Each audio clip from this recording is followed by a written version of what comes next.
Jadi kita buka dulu dengan doa ya.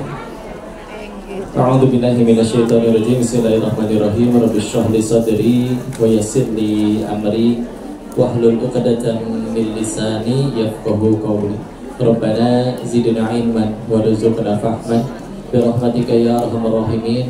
Subhanaka la ilma lana illa ma 'allamtana innaka antal alimul hakim. Allahumma inna nas'aluka ilman nafi'an wa rizqan thayyiban wa amalan mutaqabbalan. Amin ya rabbal alamin. Bismillahirrahmanirrahim. Assalamualaikum warahmatullahi wabarakatuh. Terus Ibu, insyaallah. Wis sampun iki kakek niki. Bayula. Tata, ini Hongkong rasa Jawa. Saya ngikutin aja ya. Saya ke situ-situ ya. Yuk sekali lagi kita bersyukur kehadirat Allah Subhanahu wa taala atas dan karunia-Nya. Alhamdulillah bisa ngaji bareng di sini lagi di Hongkong. Salawat salam semoga selalu tercurah pada junjungan kita baginda Rasulullah Muhammad sallallahu alaihi wasallam beserta para keluarga, para sahabat-sahabatnya, dan semoga Allah istiqomahkan kita meniti sunnahnya insyaallah. Salam takzim kami kepada seluruh jemaah yang sudah hadir, juga para panitia ya, yang menjadi wasilah diadakan majelis ini. Mudah-mudahan kita bisa sama-sama gandengan tangan sampai ke surganya Allah insyaallah. Ada yang baru pertama kali ketemu? So, Aku baru. berarti yang kemarin-kemarin ini belum datang, belum sempat. Belum sempat. Tiket, nggak dapat libur. Alhamdulillah, alhamdulillah bisa silaturahmi yang sekarang. Yang nggak katakan berarti udah pernah ketemu. 3 kali. 3 kali kok. Enggak. Ya. Ya istiqomah ya. Istilah berdekatan kalau bulan Rajab yang biasanya bahasanya Isra Mi'raj ya. Isra Mi'raj, dan Isra Mi'raj kita tahu itu adalah momen dimana perintah sholat yang 5 waktu yang setiap hari insya Allah kita lakukan, kita jaga ya. Maka yuk istilah kita bahas dari Isra dan Mi'rajnya dulu. Secara bahasa, Isra itu artinya perjalanan di malam hari. Ya, perjalanan di malam hari. Berarti kalau secara bahasa, kalian keluar dari tempat tinggal, pergi beli roti ke 7-Eleven misalkan, itu juga Isra. Kalau secara bahasa, artinya perjalanan di malam hari. Kalau secara istilah, yang dimaksud di sini adalah berarti perjalanan dari Masjidil Haram ke Masjidil Aqsa ya. Mi'raj secara bahasa artinya adalah alat untuk naik ya. Alat untuk naik ya. Jadi kalau misalkan kita melihat eskalator secara bahasa juga itu mi'raj secara bahasa. Tapi kalau secara istilah, jadi kalau ulama terdahulu itu udah Bu banyak. Makasih ya Bu. Yeah. Mau nggak? Nanti bagi-bagi ya. Sekarang ngaji dulu. Iya. Sekarang Bojone wong, Mbak. Ya, Mi'raj. Tadi Mi'raj itu artinya adalah alat naik ya. Nanti kalau secara transportasi nggak semuanya naik. Transportasi pindah tempat ya. Kalau secara istilah berarti artinya adalah diperjalankannya Rasulullah dari Masjidil Aqsa ke atas ke Sidratul Muntaha untuk akhirnya menerima mandat untuk sholat 5 waktu. Sekarang kita baca ayatnya, Quran surat ke-17 Al-Isra ayat ke-1. Ada lagi Bu?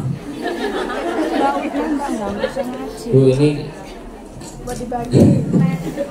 ini kalau ini disuguhin kan satu pas ya. Coba bayangin permen segini. Ini saya diabetes langsung. Nanti ditabur. Jangan nanti malah rusuh ya. Dengan iya pelan-pelan aja ya. Iya. Udah ya, jangan ada yang dikesini lagi, jadi kepotong terus nanti ya. Ade sing eling. Kak lanjut ya. A'udzu billahi minasyaitonir rajim. Bismillahirrahmanirrahim. Subhanalladzi asra bi 'abdihi lailan minal masjidil haram ilal masjidil aqsa. Sampai situ dulu. Kita lihat. Subhanalladzi. Maha suci Allah yang. Jadi kalau ada ayat di dalam Al-Qur'an dulu yang di depannya sudah ada kata subhananya, maka bisa dipastikan itu bahasannya mungkin akan di luar akal kita, nggak masuk akal menurut manusia, ya. Jadi karena bahasannya akan di luar akal menurut manusia, Allah sucikan dulu. Maha suci Allah. Menurut kalian nggak masuk akal pun Allah, tapi nggak mungkin bohong. Ia suci dari segala kedustaan. Maka meskipun yang akan disampaikan menurut kalian nggak masuk akal, ini pasti benar, karena Allah mempertaruhkan kesuciannya di situ, ya. Karena kan ketika akhirnya dikasih tahu ke orang-orang di zaman itu kan orang pada nggak percaya, tuh, ya. Maka depannya sudah ada subhana, alladzi adalah yang asra. Asra itu memperjalankan, diterjemahkannya.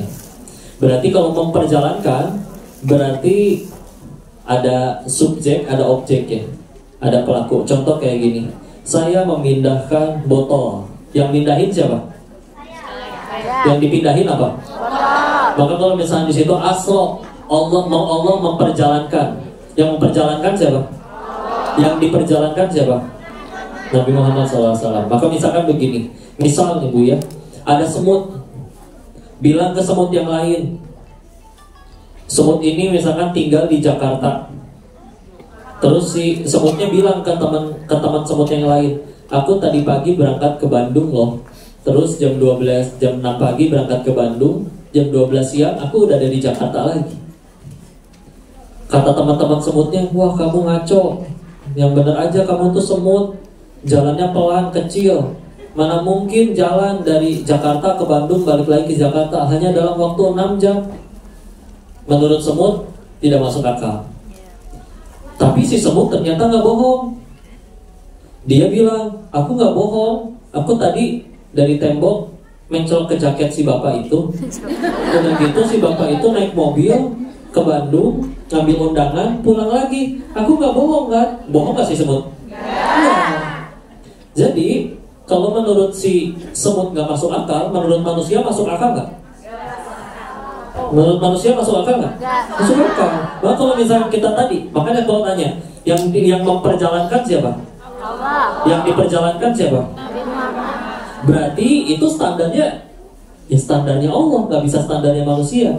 Kalau menurut standarnya manusia, pindah dari Masjidil Haram ke Masjidil Aqsa, udah gitu ke Sidratul Muntaha, menembus 7 langit, balik lagi di malam yang sama, menurut manusia, atau kalau dalam contoh yang tadi, menurut semut, nggak masuk akal. Tapi kan makanya di sini tegaskan, asro. Ini orang kalau benar-benar ngerti bahasa Arab bisa langsung ngerti kan? Karena oh asro, ya. Yang memperjalankan Allah. Seperti bagaimana tadi. Kalau orang ngomong kayak gini, tadi yang ngomong semut nggak percaya. Aku bolak-balik Jakarta Bandung 6 jam, semut nggak percaya. Tapi kalau yang ngomong saya, Bu, tadi saya habis bawa semut dari Jakarta ke Bandung ke Jakarta lagi. Percaya nggak ibu saya bawa semut? Ya percaya aja. Karena ya emang bisa saya bawa semutnya kan? Nah, makanya ketika kita mengimani peristiwa Isra Mi'raj, ya begitulah ya. Kalau menurut akal standar manusia, oh itu mustahil. Tapi kalau menurut standarnya Allah, apa yang mustahil bagi Allah? Semuanya buminya Allah, ciptaan Allah semuanya. Ya, jadi begitu. Ya. Nah, dan sedang itu dilanjutin subhanalladzi asra bi 'abdihi. Nah, di situ kan tadi asra Allah memperjalankan. Siapa yang diperjalankan? Hambanya. Hambanya siapa? Rasulullah Muhammad sallallahu alaihi wasallam. Nah, di sini juga ada pengakuan hambanya. Jadi Rasul itu sudah diakui oleh Allah sebagai hambanya. Kadang kita juga suka ngaku, saya juga hamba Allah. Pertanyaannya, diaku nggak kita nanti sama Allah ini? Karena kalau kita ngelakuin hal-hal yang bikin Allah nggak mau ngakuin kita, na'udzubillah. Ya kan seperti itu ya. Atau misalkan kayak gini ya, Misalkan semua orang mungkin bisa ngaku kenal Pak Presiden atau artis atau siapa. Tapi kalau ditanya, itu artis kenal kamu nggak? Iya kan? Kita misalkan siapa di sini? Semua kenal Jackie Chan? Kenal. Ya, Jackie Chan yang tanya, Jackie Chan kenal ibu nggak? Ya, gitulah kurang lebih. Nah, kita mengaku hamba Allah, tapi kadang bisa jadi ada perbuatan kita yang tidak layak untuk dianggap hambanya Allah. Rasul sudah diakui oleh Allah, hambaku dia. Ya. Bahkan ada riwayat lain yang meskipun lebih lemah, tapi bisa kita ambil pelajarannya. Jadi Rasul waktu diangkat Isra Mi'raj itu pernah ditanya sebetulnya, kau ingin dijadikan nabi yang sebagai raja atau dijadikan nabi yang sebagai hamba? Ternyata Nabi memilih yang sebagai hamba. Satu, Rasul ingat bahwa dulu Nabi Sulaiman alaihissalam pernah berdoa agar tidak ada yang punya kekuasaan di dunia sebagai raja ya, melebihi kerajaan Nabi Sulaiman. Maka ya sudah, dan ya sudah, namanya orang soleh mah di dunia seperti lewat aja, bukan segalanya. Boleh punya, tapi ya cuman jalan, ya, cuman jalan untuk tambah dekat sama Allah. Ngobrol apa? Kata guru saya, kalau lagi ada yang ngobrol, saya harus menghormati. Jadi diam dulu, silakan dilanjut. Sudah? Ya, bismillah. Dan ini alhamdulillah, Isra Mi'raj itu kan akhirnya kita diperintahin sholat tuh. Kita, atau bahkan mohon maaf ya, bisa jadi yang mualaf, nggak tahu kalau yang tadi, tapi pernah kok punya ada kawan yang bikin dia agak ragu untuk masuk Islam. Dia mikir kayak gini, wah serius sehari ibadahnya harus 5 kali, karena di kepercayaannya yang lama nggak harus 5 kali, tapi seminggu sekali. Nah ini 5 kali.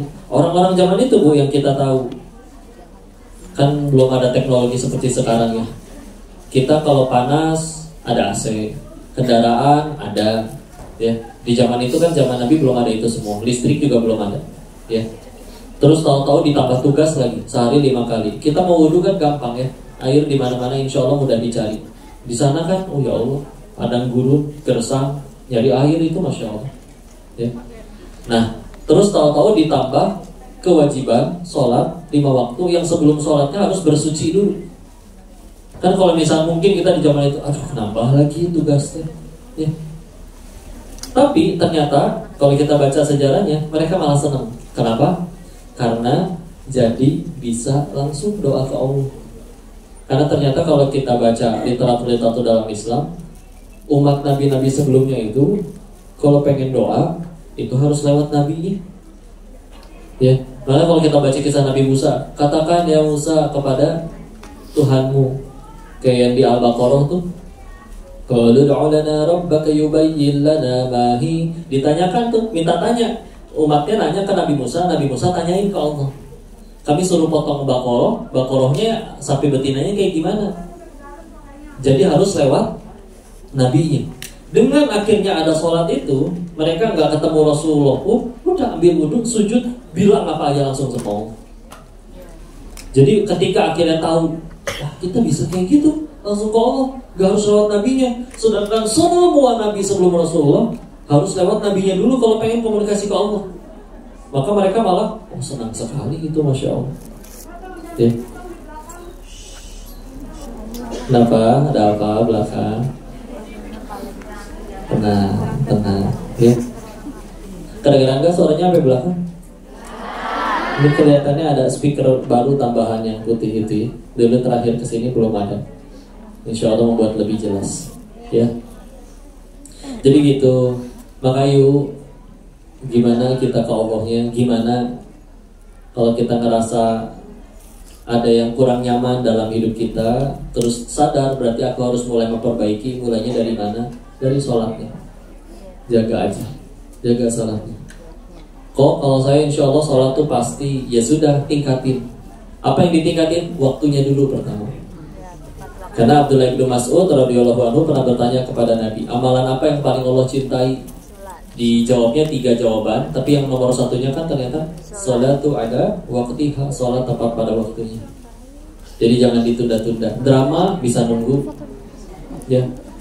Kerjaan, nah ini mungkin kadang ada yang, dan sebetulnya boleh ya. Misalkan kalian dokter, tiba-tiba lagi azan, ada orang benar-benar harus dioperasi saat itu juga. Nah kalau itu uzur, itu ada uzur. Kalau uzur maka diberikan rukhsah keringanan, ya. Tapi kalau misalkan gak ada uzur sama sekali, yang menghalangi cuma satu, waswas syaiton, bikin kita jadi malas, itu sebetulnya gak ada alasan, ya. Karena ya kita punya masalah pasti, yang bisa beresin masalahnya cuma Allah. Terus ada waktu untuk supaya kita bisa minta tolong langsung, terus malah gak ditolong, malah kitanya gak mau minta tolong, kan lucu ya. Ada yang udah minta tolong tapi udah gak yakin, pikirannya juga kemana-mana, sholat, udah mau kuliah kulhum melulu ya, sekalinya ganti ina atau ina. Iya, zuhurnya jam 3, asarnya jam 6, subuhnya setengah 10, sekalian duha. Ya Allah, kadang kalau mau jujur ya, ke surganya pengen, tapi Nabi Adam diusir dari surga, dosanya 1. Kita emang dosanya 1 mau ke sana. Berarti pakai amalan yang mana? Pakai sholat yang mana? Yang itu, yang tadi. Nyari barang gak ketemu, giliran sholat ingat, oh iya di laci. Iya kan? Ada sholat pas rakaat 3 sujudnya lama banget. Yang lain udah bilang, kayaknya khusyuk banget ya. Padahal lagi mikir, habis ini tasyahud apa begini, apa begini. Oh begini. Oh. Mau sujud sahwi gak ngerti cara, udah pada ngerti belum cara sujud sahwi? Kalau lupa ini ya.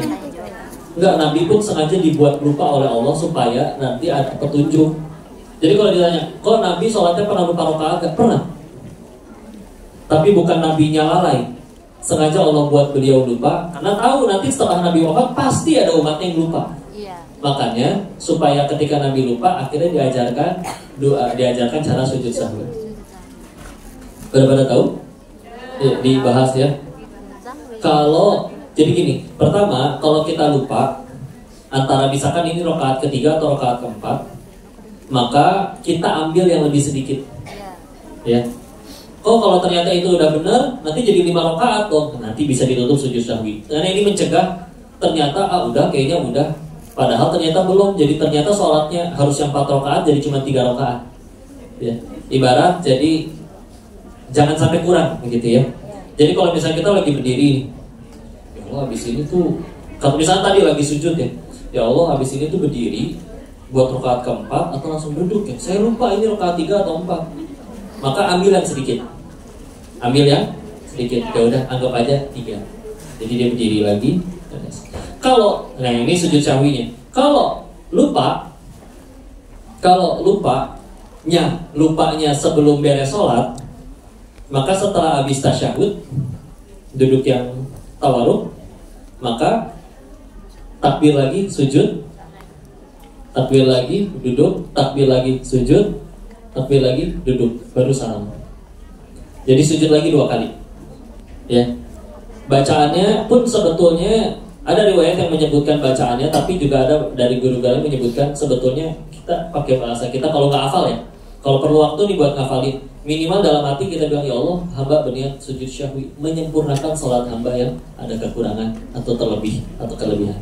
Itu kayak gitu pun udah sah. Ya, duduk. Nanti sekali lagi duduk, beres. Ya, salam, ditutup salam. Jadi ibarat kalau itu udah rakaat terakhir udah dua kali sujud tuh, subhana rabbiyal a'la wa bihamdi, itu udah. Nah tapi karena tadi lupa nih, tambahin lagi 2 kali sujud, baru salam. Assalamualaikum warahmatullahi wabarakatuh. Itu kalau lupanya sebelum beres sholat. Kalau baru sadar lupanya setelah sholat udah beres, saat ini udah beres sholat, bahkan udah pindah ke meja makan, lagi mau makan, ya lupa. Itu juga bisa boleh, masih diizinkan. Selagi wudunya belum batal ya. Kalau batal ya wudu lagi dulu, ya. Kalau di situ memungkinkan untuk sujud, boleh langsung sujud di situ. Oh pakai bu, ya. Enggak, maksudnya kan sebetulnya Kan lupa. syarat sholat tuh nggak wajib pakai mukena bu. Yang penting menutup aurat. Jadi kalau misalkan ibu, ini kan syar'i nih. Ini ibu tanpa mukena boleh sholat seperti ini, ya. Jadi ibu masih pakai pakaian seperti ini, udah pindah tempat, itu boleh, ya, boleh. Jadi tinggal langsung, apakah diulang kok atau gimana?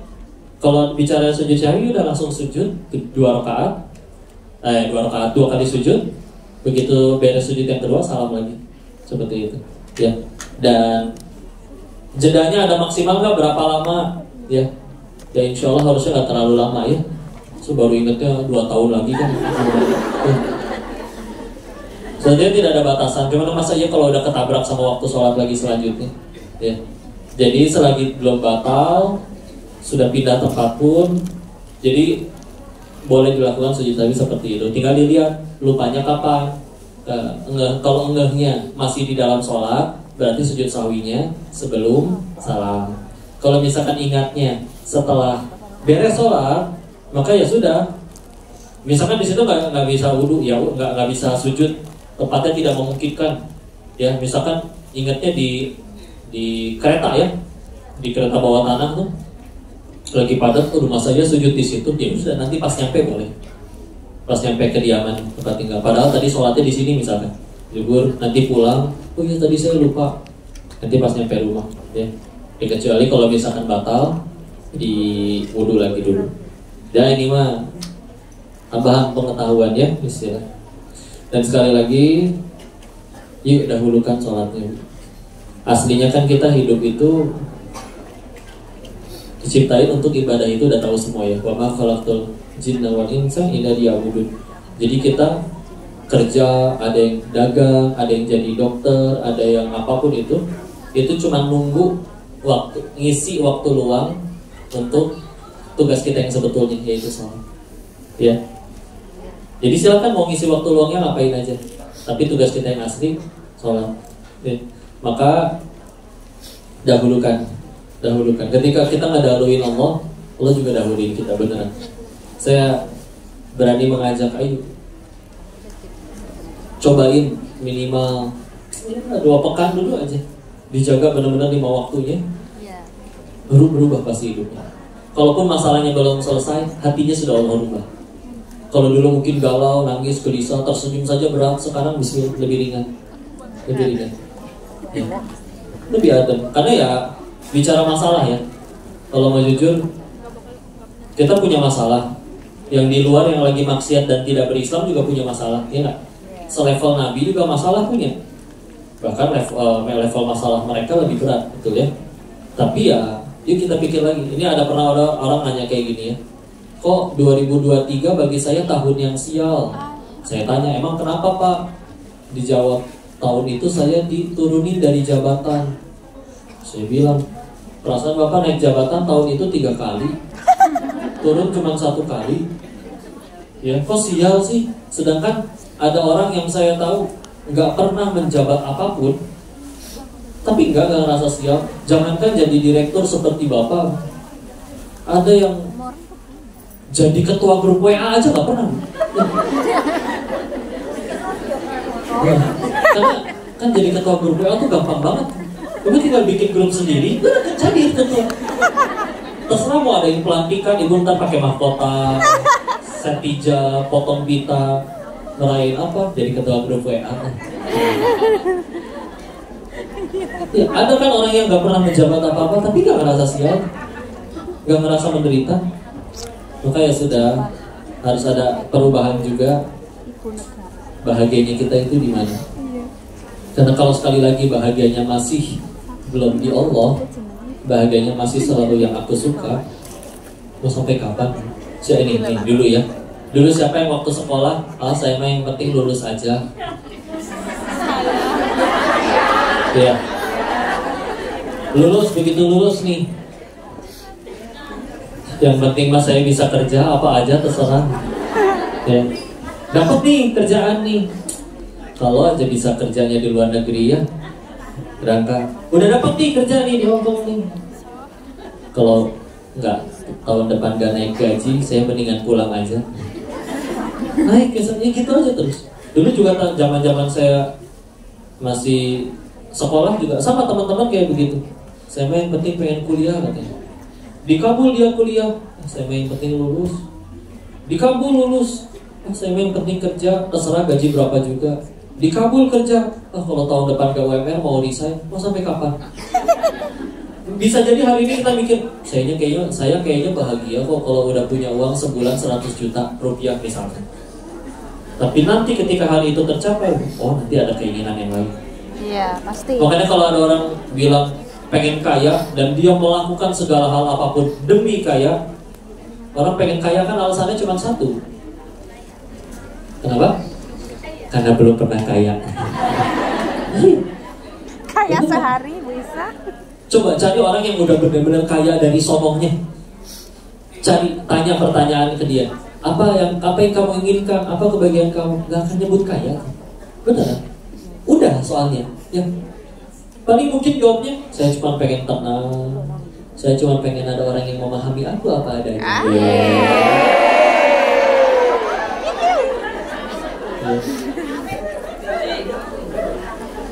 Jadi ya beneran ya. Saya mah nanti suami beliin gelang udah bahagia. Lihat tetangga gelangnya 5. Kurang lagi ya. Lihat yang gelangnya 5. Ada yang pakai gelangnya sampai ketek. Kurang. Mumun. Yang sampai ketek gaulnya sama yang punya toko emas lah, kurang. Yang udah punya toko emas gaulnya sama yang punya tambang emas, masih kurang. Jadi gitu ya. Bukan gak boleh punya, tapi kalau kita meletakkan bahagianya kita di situ, itu gak ada habisnya. Apalagi kalau bahagianya di mulut orang nanti. Kalau kalian di sini ya, kadang orang kan melihat jalan tuh masya Allah gaya-gayanya stylish gitu ya. Oke, yang katanya bermerek ya kadang mereka mah memang pantas-pantas aja gitu ya. Kan ada orang yang diuji pakai asli juga dikira KW melulu. Benar. Ya, ada yang Ya, banyak. Saya ada kawan beli jam tangan asli mahal, tapi tetap orang nggak percaya. Jadi setiap ini tuh ditanya, Bon, setruk pembelian jamnya itu dikantongin kemana-mana. Tahu sendiri netizen, tetap aja ditanya itu bonnya siapa kamu bawa-bawa. Netizen nomor 1. Lebih mudah mana ngebuat satu dunia cinta kita atau ngebuat pencipta segala-galanya cinta ke kita? Nih, kalian punya anak 2 misalkan. Yang satu senang dengan kalian misalnya beli makan mie ayam. Ternyata adiknya nggak suka mie ayam, kecewa. Ya. Sedangkan misalnya uangnya pas cuma buat 1 porsi. Susah ke orang tuh susah. Segitu kedua orang. Apalagi ke miliaran orang. Gimana caranya bikin satu dunia cinta tuh gimana?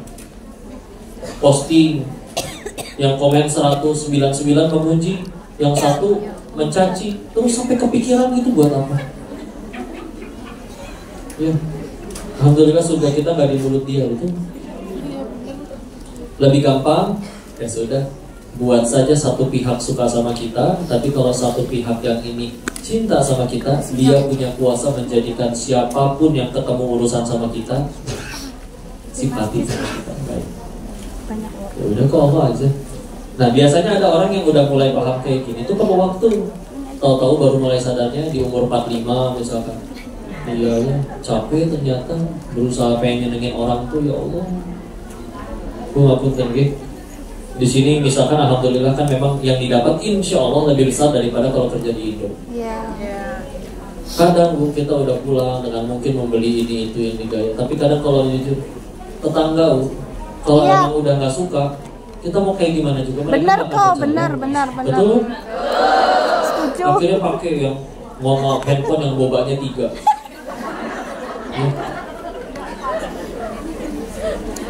Kalau orang udah dengki, ini memang masalahnya di hati dia nih. Orangnya emang udah dengki. Ditanya, dapat dari mana? KW ya. Ternyata kita betulan bawah, ini beneran stroke. Ya Allah segitunya sampai di bawah-bawah. Tapi orang nggak percaya. Dari mana? menang judi online ya. Orang tuh kan kalau ya Allah, mulut orang tuh ya Allah ya. Enggak, terus kita mikir lagi coba. Ya Allah, saya beli barang ini untuk supaya naikin kelas saya di hadapan orang. Tapi orang masih mikir, oh gini ya orang tuh ya Allah. Tahu nggak kisah ini dari ulama terdahulu tentang bapak sama anak bawa seekor keledai. Ini kan terkenal. Ya sudah, nak, kamu naik ya nak. Perjalanan jauh, orang juri. Dasar anak gak tahu diri. Masa bapaknya disuruh jalan? Bapaknya naik, anaknya turun. Udah gitu, orang julid lagi. Tuh lihat tuh bapak, gak sayang apa sama anaknya, malah disuruh jalan. Dia malah enak-enak kan naik keledai. Ya sudah, dua-duanya naik. Orang julid lagi. Dasar tidak berperi keledaian. Ya, kesiksa lah itu ngangkut dua orang. Turun dua-duanya, orang julid lagi. Bodoh keledai ada, bukannya dinaikin. Beleh ya.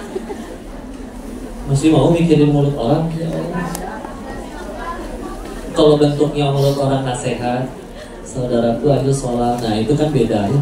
Tapi kalau kayak gitu mah aturan. Kadang yang repot di depan kitanya muji. Kok kayak tiap hari tambah muda terus ya? Emang ibu percaya? Ora blas kok. Pas di toilet sambil ngaca. Cocok nih serum lah. Udahlah. Jadi kalau tiba-tiba ya gitu, ibu suka nggak dikasih uang 100 juta? Suka? Tapi palsu. Maksudnya apa? Ya kadang kita suka loh sama yang palsu-palsu. Ya, contohnya ucapan orang gitu. Ibu, usianya berapa sih? Kok kayak awet muda? Kok bisa aja aku 42 loh kok. Kayak 41,5 loh bu. Kurang ajar. Netizen maha benar. Ya mbak, netizen maha benar. Capek sekali ya. Capek tidak? Capek. Langsung tanya. Jadi kalau ada yang muji, mendingan langsung tanya. Kamu mau minjem duit berapa? Iya, betul itu, betul. Jangan suuzon juga nanti ya. Jangan suuzon. Kan capek ya. Pengen selalu kelihatan langsing tiap kali foto tahan nafas. Tahu banget sih. Berhasil kelihatan langsing, mukanya biru. Krishna biru kok. Udah lama. Ya. Alhamdulillahnya apapun yang kita lakuin ada hakim yang maha adil ya Allah.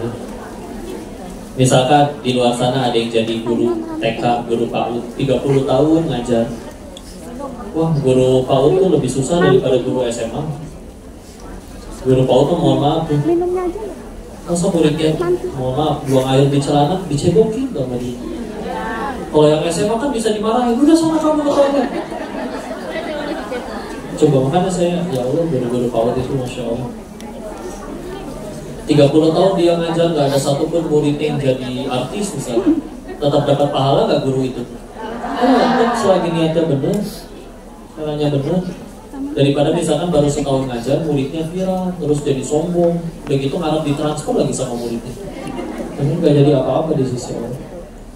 Kadang-kadang kalau ngingetin lagi udah nyampe sini di Hongkong, bahkan ada yang udah nyampe, ada yang ngobrol, ada yang bentar lagi udah 30 tahun, ada yang udah 29 tahun. Kelihatan wajahnya ada yang muda-muda, oh berarti kayaknya baru ya. Gak mungkin, kamu udah berapa tahun? Umur berapa? Umur 21. Kerja di Hongkong berapa lama? Udah 18 tahun. Ya wah, berarti dari tahun antum kerja di sana.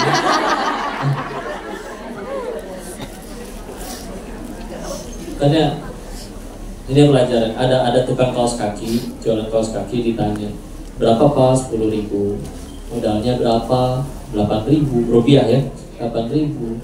Oh, untungnya cuma 2.000. Iya, tiba-tiba ada yang menghina, Pak, kalau mau kaya, mendingan jangan jualan kaos kaki, mendingan jadi koruptor. Gitu. Bapaknya jawab luar biasa. Saya suksesnya bukan ketika jadi kaya, tapi ketika dagangan saya dipakai saudara saya sesama muslimah, nyempurnain untuk auratnya. Berhasil nanti dagangan saya. Dibilang kaya, ada orang yang Allah garisin kaya, nggak jualan juga bisa kaya. Bener. Ada yang pengen kaya sampai apapun dilakuin nggak ada garisnya, tetap aja. Mereka beberapa waktu yang lalu di Indonesia sih, kita tidak sebut nama ya, tapi sempat ramai ceritanya, merugikan negara sekitar 300 triliun. Jangan sebut nama, kita ngambil hikmah aja ya. Doain kalau ada yang kayak gitu tuh doain, mudah-mudahan dapat hidayah ya. Amin. Tapi di hukumnya hanya 6 tahun. Dendanya cuma 1 miliar. Iya. Gue nggak tahu tinggi 300 T itu berarti 300.000 miliar. 300.000 miliar. Dendanya cuma 1 miliar. Ibarat ibu punya duit 300.000 perak. Dendanya 1 rupiah. Ya Allah. Atau kalau lebih mudah gampang, ibu punya duit 300 juta rupiah. Dendanya 1.000 perak. Dendanya. Kan langsung banyak yang bikin video tuh kalau di Indonesia di TikTok ya. Saya juga mau dapat segitu, cuma 6,5 tahun nih saya siap ditangkap nih. Korupsi dulu. Kita bahas ya, Naguntan. Emang dia yakin? Misalkan dia ini ya, yes, cuma 6,5 tahun, tahunnya aku masih banyak. Iya. Nanti aku keluar, anak-anak udah siap biaya buat kuliah di London di mana. Kalau Allah nggak ngizinin kita pakai duitnya, yakin maksud nanti malah masih hidup sekeluarga? Nggak ada yang tahu. Nih ibu juga di sini kajian, yakin nanti nyampe sini pulang nyampe tempat tinggal? Nggak tahu kan? Bener nggak ada yang tahu kan? Dan ini renungan lain ya. Balik lagi, kok banyak mengambil pelajaran dari guru-guru yang ikhlas mengajar lillahi ta'ala. Ada guru PAUD di Bogor, pokoknya tinggalnya di Bogor. Dia gajinya sebulan cuma 250.000 perak rupiah ya. Dan dia tinggal berenam, ibunya sama dia punya adik 4 lagi. Jadi sudah yatim, gak punya ayah. Coba cukup gak 250.000 perak buat 6 orang? Jangankan sebulan, sehari pun belum tentu ya, tergantung makannya sih. Maka ya lanjut. Maka ketika ngelihat kejadian kayak gitu, saya begitu akhirnya beberapa waktu lagi ketemu lagi sama orangnya, enggak cukup ternyata gemuk malah orangnya. Loh, terus gimana buat makan? Mohon maaf ya, meskipun makannya tentu tidak makanan restoran. Kadang nasi pakai ya kangkung, pakai tempe aja, tapi cukup gitu makan. Dan anak-anaknya gimana? Adik-adiknya tadi yang udah, karena adik-adiknya masih sekolah, yang udah kerja baru si kakaknya jadi guru PAUD. Ternyata biaya sekolahnya semua gratis karena adik-adiknya ngapalin Quran seperti kakaknya. Sedangkan izin ya, saya nggak punya kenalan koruptor. Tapi izin, waktu Koko masih dulu tinggal di Thailand, masih di profesi yang maaf, sebagai bandar judi. Kan ada bandar judi lain yang punten. Memang belum nyampe triliunan, tapi duit itu udah bukan masalah. Mereka bisa bayar guru dan sekolah termahal, gak cuma itu. Bahkan mereka sanggup bangun sekolah sendiri hanya untuk 1 anaknya. Tapi kalau Allah udah gak ridho tuh sama duitnya, gampang. Itu anak-anaknya mohon maaf ya, ada yang LGBT, ada yang mohon maaf homo, ada yang mati overdosis narkoba, ada yang nikah ayahnya sendiri, nikah betulan nih, bukan nikah maksudnya ngehianatin anak bapaknya buat ngambil uangnya, nikah betulan juga ada. Ya. Jadi ketika ada yang mikir, oh yang penting dapat uang banyak dihukum cuma 6,5 tahun, Allah udah gak ridho, gampang dibikin ada masalah. Gampang banget, ya. Maka dari situ, bukan nggak boleh punya, ya. Silakan. Oh, kalau gitu gimana? Saya ada kerjaan tawaran gajinya lebih gede, boleh? Boleh saja. Tapi selalu ingatnya bahwa bagi para sahabat, bagi orang-orang soleh terdahulu, Ya itu semua cuma alat. Alat untuk apa? Alat untuk deketin diri ke Allah. Ibarat gini ya, bayangin jembatan. Di ujung jembatan kita tinggalnya di situ, lewati rumah kita pulang harus lewatin jembatan. Pertanyaannya, ada nggak orang yang tinggal di jembatan, yang jembatannya dikasih karpet empuk, lampu hias, pegangannya pun dari emas, lampu sorot, tanaman cantik, dikasih pengharum, tapi rumahnya bobrok, pintunya lepas, kacanya jebol, atapnya bolong, temboknya retak-retak. Bukankah seindah-indahnya jembatan kita nggak mau tinggal di jembatan, betul? Nah kita lagi di jembatan, nama jembatannya dunia. Bukan gak boleh punya, bukan. Tapi kalau kita menjadikan segala bahagia itu cuma di sini aja, pantesan stres ya. Karena kita sibuk membagus-bagus sesuatu yang pasti akan kita tinggalin. Kok tapi gimana? Ada orang yang mau kayak gimana pun dia tetap jadi kaya lagi. Seperti Abdurrahman bin Auf. Pindah ke Madinah ikut Nabi, dinolin uangnya. 3 bulan kemudian jadi orang terkaya kedua di Madinah. Hanya waktu 3 bulan. Pernah akhirnya suatu ketika beliau ketika mendapat info orang kaya itu masuk surganya lebih lama, beliau segini udah yakin. Karena beliau termasuk 10 sahabat yang dijamin surganya. Terus akhirnya mendengar ada satu negeri panen kurmanya busuk satu negara, dibeli semuanya. Udah senang, alhamdulillah aku kehilangan hartaku, mengurangi hisab ya. Coba bahagia karena jatuh miskin ya. Nyampe rumah, gak lama kemudian ada yang datang utusan dari suatu negeri bertanya, benarkah Abdurrahman bin Auf? Kami datang dari suatu negeri yang sedang dilanda wabah penyakit. Kata tabib di negeri kami, obatnya hanya satu, kurma busuk, dan sudah kau borong semuanya. Izinkan kami membeli semuanya. Ini kami bawakan harga 10 kali lipat dari uang yang kau keluarkan. Gagal nih. Ya, tapi ya gitu. Karena mereka adalah, dan kita bisa kok, tapi bisa kok, berarti ada ya rumus untuk jadi kaya secara pasti. Kalau ditanya gitu ada. Yuk kita bisa bikin kajian ala rumus kaya ala Abdurrahman bin Auf. Tapi bentar, perbedaannya terlalu mendasar sama kita. Karena beliau jadi kayanya efek samping, kita jadi kayanya tujuan utama. Ya, sampai kadang, kenapa ibu kok rajin banget sholat duha? Biar dagangan laris. Gak boleh berarti ya kok? Boleh, bagus, mintanya masih ke Allah. Tapi kalau kita letakin bahagia di kaya dan itu jadi tujuan utama, perbedaannya nanti pas kehilangan pasti ngambek, sedih. Tapi kalau yang itu cuma efek samping, kehilangan, yang penting kan kehilangan Allah. Jadi silakan kita Islam sempurna. Kalian mau jadi, saya mau jadi pemimpin kok, jadi presiden, ada nggak ilmu supaya jadi pemimpin yang baik dalam Islam? Oh ada. Pengen jadi orang kaya ada nggak? Oh ada. Apalagi jadi ahli ilmu yang baik ada. Tapi semuanya sama. Mereka dapat ilmu, dapat jabatan, dapat apa, semuanya untuk jalan tambah dekat sama Allah. Ya. Ada yang mau viral? Kalau misalkan ada, silakan. Tapi ingat, kita ditanyanya bukan followersnya berapa. Ditanyanya, kamu ngajarin apa ke penonton kamu? Karena pintu surga betul 8, tapi pintu surga bagi yang centang biru itu belum ada. Kadang, beli ini centang biru, beli follow, orang udah gak bisa ditipu bu. Follower 100.000, yang komen 2, kan gitu. Pasti beli ini mah. Udah, tenang aja. Ya. Kejar Allahnya, nanti Allah mudahkan. Ini beberapa hari terakhir kemarin lagi waktunya puasa Ayyamul Bid itu di 13, 14, 15 adalah di sini kelihatan nggak bulan purnama? Ya, cantik tidak? Nggak tahu kok. Nah begini ya, bulan purnama. Kalau kita lihat bulan purnama, ada nggak? Pertanyaan gini, ada nggak orang lihat bulan purnama itu dengki? Berantem, bu, ibu nggak boleh ya lihat bulan itu, yang boleh cuma saya. Ada yang kayak gitu? Nggak ada. Nggak ada. Kita mau lihat barengan, kelihatan kan? Selagi nggak ketutupan genteng, nggak ketutupan awan, kelihatan kan? Kelihatan.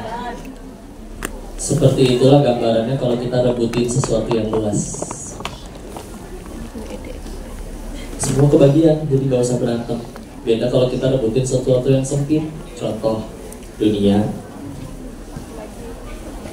laki-laki. Iya, itu termasuk sih. Iya. Iya toh Mbak. Iya. Maka yang izin punten ya, contoh.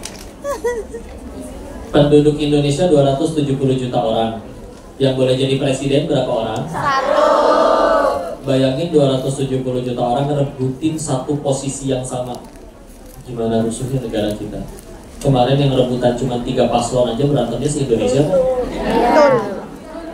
Maka itulah kalau rebutin sesuatu yang sempit. Kalau rebutin sesuatu yang luas, contoh 270 juta aja penduduk Indonesia semuanya pengen masuk surga, terus semuanya tahajud, semuanya sholat, semuanya zakat, semuanya puasa, semuanya akhlak mulia. Muat gak semuanya ke surga? Gak usah berantem kan? Nah, kalau misalkan tahu-tahu kita baik-baik aja, tahu-tahu musuhan, berantem bertengkar, sederhana.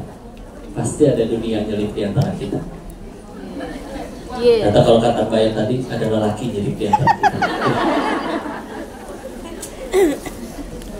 Tertarik sama lawan jenisnya nggak apa-apa Bu. Ya. Tapi ini mah kok fakta dulu aja ya. Salah satu ciri kiamat itu, salah satu ciri akhir zaman itu nanti dari 50 kelahiran, 50-50-nya perempuan. Jadi nanti akan ada harinya laki-laki makin sedikit sampai 1:50. Ya kan? Siap-siap aja kalian nih para jomblo. Kaum jomblo. Ya. Coba bayangin, perempuannya 50, lelakinya 1. Udah mah cuma 1, gak suka cewek lagi. Ya Allah. Ya kabar baiknya untuk ke surga gak harus punya suami. Ya. Jadi ya gimana dong coba itu yang di Palestina masih kecil, boro-boro mikirin nikah, udah kena ledakan, bisa ke surga kan? Bisa. Daripada punya suami yang penting kaya, tampan, ganteng, udah tua lagi, mungkin 2 tahun lagi meninggal. Warisan banyak, tapi ya bikin kita jadi jauh dari Allah. Jadi kita suka kepengen tuh biasanya tadi satu, pengen kaya karena belum pernah kaya, atau kalau pengen apa ya karena belum pernah. Ya kalau entah ya, kalau di film-film ya kan seolah dibikin indah kalau misalkan ternyata dapat pasangannya anak konglomerat gitu ya. Nah akhirnya suatu ketika ada satu kajian, ada yang cerita, ya kita tentu tidak sebutkan orang dan namanya. Dia jujur, ya dulu saya gak suka sama dia, tapi biar gimana pun dia anak dari keluarga yang kaya sekali. Ternyata yang tidak seindah yang dibayangkan juga ya. Karena sedikit banyaknya ketika ada perbedaan ekonomi yang segitu jauh, kadang ya mohon maaf ya agak merendahin, terus akhirnya ya remehin. Sedangkan wanita kan punya hati, selalu dipahami, mengerti gitu. Iya. Terus setiap hari dia cuma pulang, kadang mohon maaf ada bekas lipstick di bajunya apa. Yang penting dia tiap hari yang penting udah ngasih duit, dilemparin lagi ngasihnya ke mukanya kan. Nangis-nangis tuh cerita di kajian pas nanya. Dulu saya kira ceritanya bilang, iya naik BMW tapi nangis, dapat mobilnya, tapi ya sambil mikirin kelakuan, ya Allah ya begitu. Ke anak-anaknya juga nggak seindah yang dibayangkan ya. Jadi ya sudah Bu misalkan punya anak tampan, kaya, cantik, viral, tajir melintir, tapi kalian diperlakukan seperti film azab Indosiar.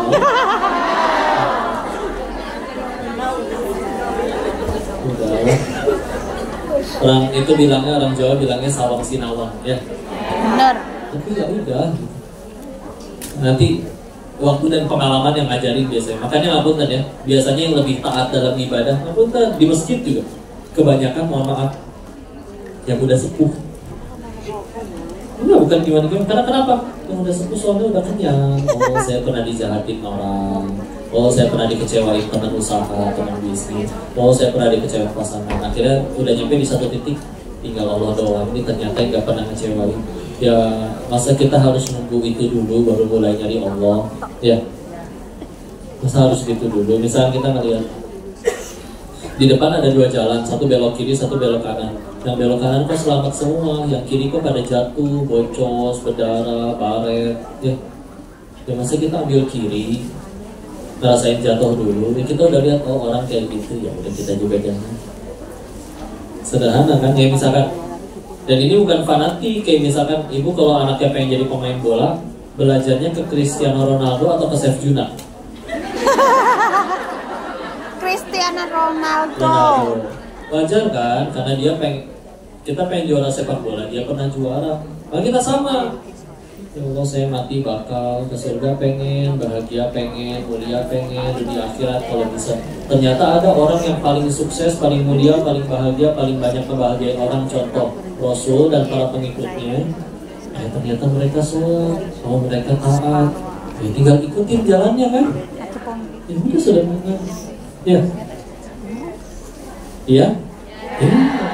Insya Allah. Udah jaga salatnya. Bu, ini dibaca ya. Kalau setiap malam, ini hadisnya Sahih, Bukhari, Muslim, Tirmidzi, Abu Daud ada. Jadi, dan di Hongkong kan subuhnya lebih belakangan kan? Iya. Tadi aja ternyata saya cek subuhnya jam 5.40. Iya, 5.40. Iya. Iya. Berarti ibu masih bangun jam 5 masih boleh tahajud loh ibu? Iya. Coba di sini ada yang tinggal dari Surabaya, Jawa Timur. Oh, masya Allah itu bisa jam 4 pas udah azan. Iya. Bahkan kalau lagi awal banget bisa 3.45 udah azan coba. Iya. Di sini jam 5.40. Tapi masih Bangun gelap. jam 5 sih saat lanjut coba di Surabaya. Bangun jam 5, oh udah terang. Jam 7 udah masih gelap. Nah, ada Nabi pernah bilang kayak begini. Ini di hadis sahih ya.